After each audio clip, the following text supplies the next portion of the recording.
અંકલેશ્વર ઔદ્યોગિક વિસ્તારમાં વરસાદી પાણીની કુદરતી કાંસ અને સ્ટોર્મ વોટર ડ્રેનમાં ચોમાસા ઋતુથી અવિરતપણે રાસાયણિક પાણી વહી રહ્યું છે, જે અંગે પર્યાવરણ સુરક્ષા મંડળ તેમજ વિવિધ પર્યાવરણવાદી દ્વારા વારંવાર જીપીસીબીમાં ફરિયાદ કરાઈ છે, છતાં આજ દિન સુધી આ રાસાયણિક રંગબેરંગી અને દુર્ગંધયુક્ત કેમિકલ પાણીનો પ્રવાહ અટક્યો નથી। આજરોજ કેડિલા કંપની પાસેથી પસાર થતી વરસાદી કાંસ અલગ રાસાયણિક પાણી પૂર્ણ વહેતું નજરે પડ્યું હતું, જે અંગે પૂર્ણ એકવાર ઉચ્ચ કક્ષાએ વિડીયો ફોટો સાથે રજૂઆત કરાઈ છે। અત્રે ઉલ્લેખનીય છે કે રવિવારના રોજ જીપીસીબી તેમજ વહીવટી કચેરીના રજાના દિવસોમાં સૌથી વધુ રાસાયણિક પાણી કેટલાક બેજવાબદાર કંપની સંચાલકો દ્વારા બારોબાર છોડી દેવામાં આવે છે, ત્યારે રજાના દિવસની તકનો લાભ લઈ છોડવામાં આવતા રાસાયણિક પાણીના મૂળ સ્ત્રોત સુધી પહોંચે તે પૂર્વે પાણી વરસાદી કીકમાં વહીને કુદરતી ખાડીને જળ સ્ત્રોતમાં ભરી જળ અને જમીન બને તો બગાડ કરી રહ્યા છે। આ અંગે પ્રકૃતિ સુરક્ષા મંડળના સલીમભાઈ પટેલે જણાવ્યું હતું કે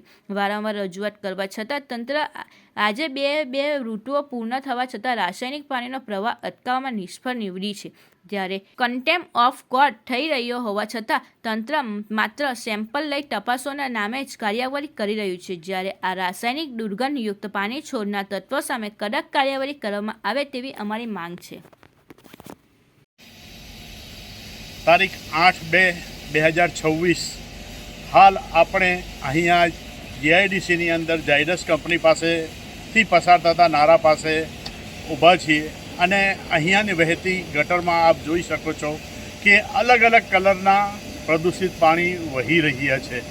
હવે શિયાળો પૂરું થવા, ચોમાસામાં તો થતું હતું, શિયાળો પણ પૂર્ણ થવાને આડે છે, તે છતાં આ વરસાદી ગટરોની અંદર કલરિંગ પાણી જે પ્રદૂષિત વહેતું છે, હાલમાં દુર્ગંધ પણ આવે છે।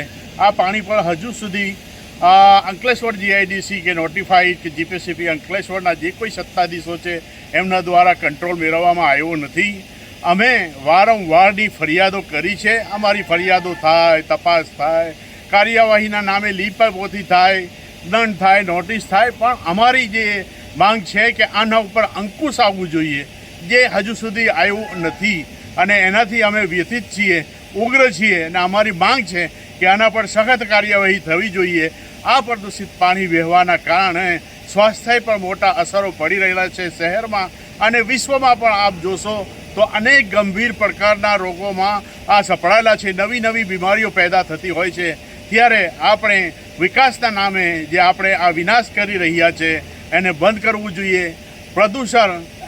પ્રદૂષણને અંકુશમાં લાવવું જોઈએ। વિકાસ અને વિનાશ એ બંને સાથે ન હોવું જોઈએ।